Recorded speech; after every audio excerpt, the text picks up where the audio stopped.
Hallo zu einem neuen Passat B6 3C Video. Heute schauen wir uns einmal an, wie man diese Beifahrer-Fußraumbeleuchtung ausbaut. Ich habe hier, weil man den Prozess ziemlich schlecht filmen kann im Beifahrerfußraum, einmal das ausgebaute Handschuhfach. Wir sehen jetzt die Lampe quasi von hinten.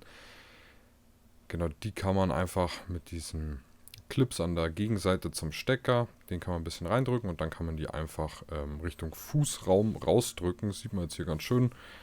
Kann man also auch ganz einfach und schnell machen. So wird es wieder reingedrückt. Und ich zeige euch an der Stelle nochmal, falls ihr das auch machen wollt, wie man das Handschuhfach komplett ausbaut.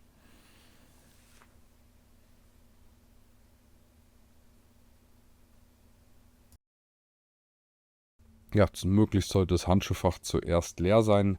Handschuhfach ausbauen wird auch für ganz viele andere Arbeiten immer benötigt. Gibt es auch noch etliche andere Videos auf unserem Kanal. Hier sieht man übrigens kurz unseren DVD-Wechsler, der ist auch in der Einheit mit dem Handschuhfach. Muss man aber tatsächlich nicht das Handschuhfach ausbauen, wenn man den ausbauen möchte. Das funktioniert anders. Gibt es auch ein Video auf unserem Kanal. Wir haben nämlich mittlerweile eine Playlist mit wirklich etlichen Videos vom Passat aus allen Bereichen, vom Motor über Fahrwerk, über Innenraum, über Elektronik, über Verschleißmaterial, Verschleißteile, wie jetzt an der Rückseite die Scheibenwischer. Und wenn ihr da einfach mal schauen wollt, was für Arbeiten auf euch zukommen oder was für Werkzeuge für irgendwelche Arbeiten benötigt, was für eine Teilenummer ihr braucht, wenn ihr da irgendwas repariert, dann könnt ihr gerne einmal in die Playlist schauen, da ist bestimmt was für euch dabei. So, die ersten beiden Schrauben haben wir jetzt schon gesehen, habe ich hier an der Oberseite rausgedreht, dann haben wir hier und hier drüben jeweils noch eine Schraube. Was ich vorher auch kurz in die Kamera gehalten habe, was wir jetzt hierfür benutzen, ist ein Torx-Bit, und zwar ein T20. So, nachdem wir hier oben die Schrauben alle gelöst haben, die 4 Stück, können wir hier unten, ihr seht, 1, 2 und 3 ebenfalls Torx T20 Schrauben lösen.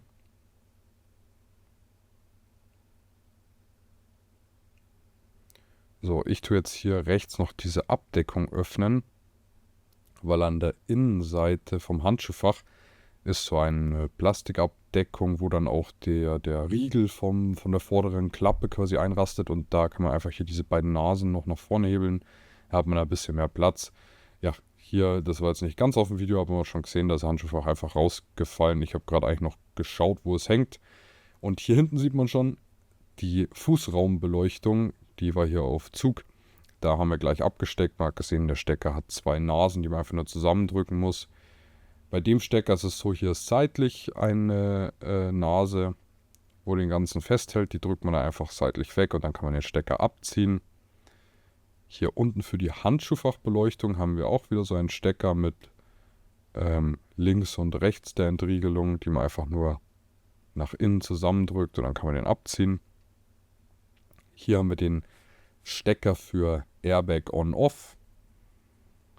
Quasi für den Beifahrer-Airbag, den deaktivierbaren. Da wird einfach nur diese blaue Hebel nach oben gezogen. Was man jetzt hier nicht gesehen hat, genau hier, ich habe es gerade eingeblendet, ist der Schlauch für die Handschuhfachbelüftung. Der ist hier bei mir von alleine runtergerutscht. Den müsste man theoretisch dann auch noch abziehen, ist aber, glaube ich, selbsterklärend. Wichtig ist auch, dass man ihn beim Wiedereinbauen nicht vergisst. Hier haben wir noch vom DVD-Wechsler den Stecker abgezogen. Den habt ihr eventuell auch gar nicht. Und dann ist das Handschuhfach hier auch schon draußen. Da hier nochmal wo der Schlauch fehlt. Das war's auch von dem Video. Für weitere Anleitungen zum Passat gerne dem Kanal abonnieren.